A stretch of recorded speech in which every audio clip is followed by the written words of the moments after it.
بسم اللہ الرحمن الرحیم۔ بسم اللہ وحدہ والصلاۃ والسلام علی رسول اللہ، اما بعد۔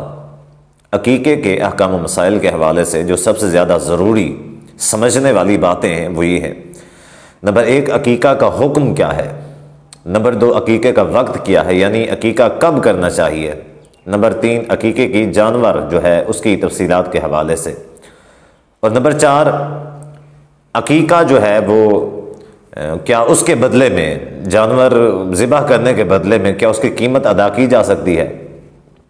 تو سب سے پہلے عقیقہ کا حکم جانتے ہیں کہ عقیقہ کا حکم کیا ہے۔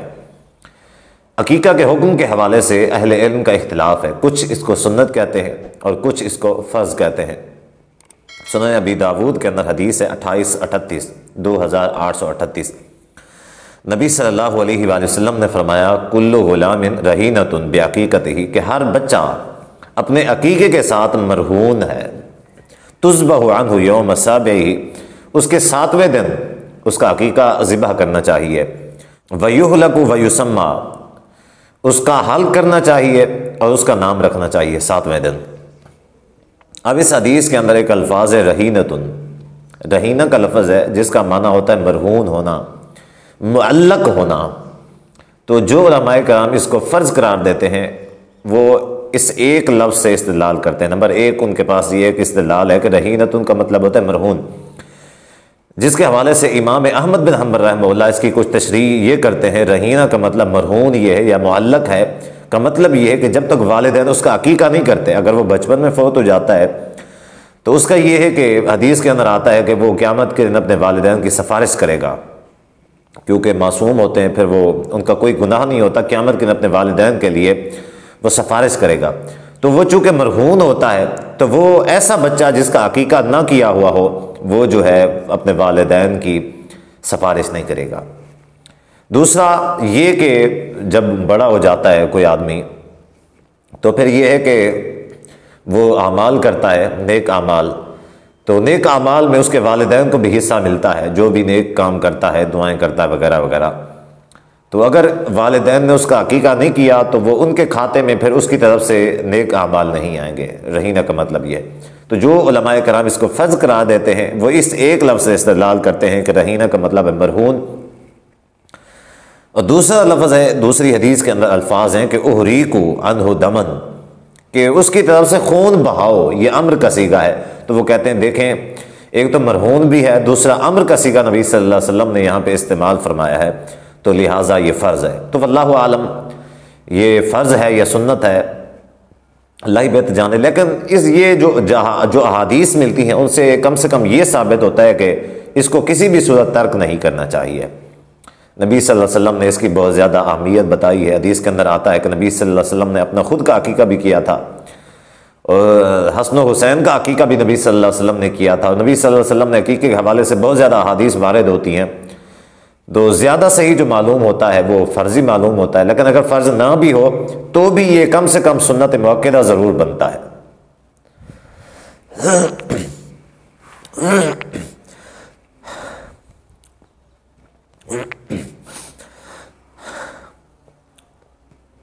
نمبر 2، عقیقہ کب کرنا چاہیے؟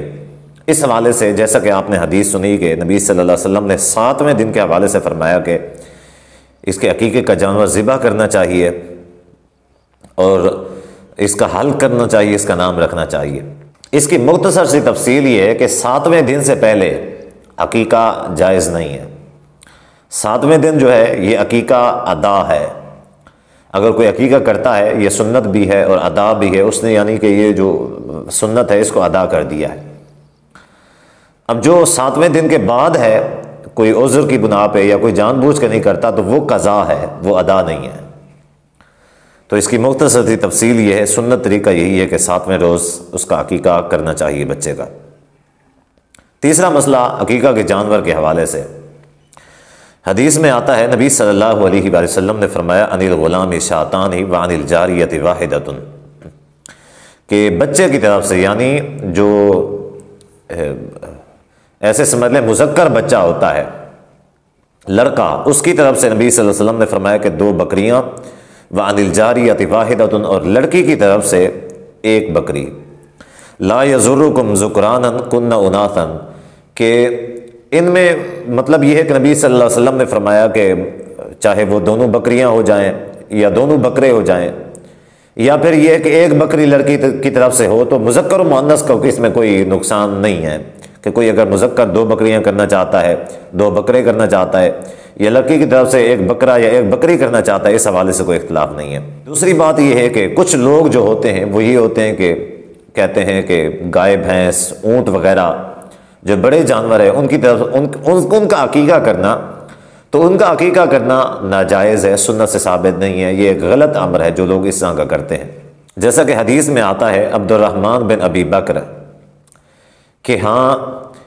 بیٹا ہوا، یعنی کہ حضرت ابوبکر صدیق رضی اللہ تعالیٰ عنہ کا پوتا ہوا،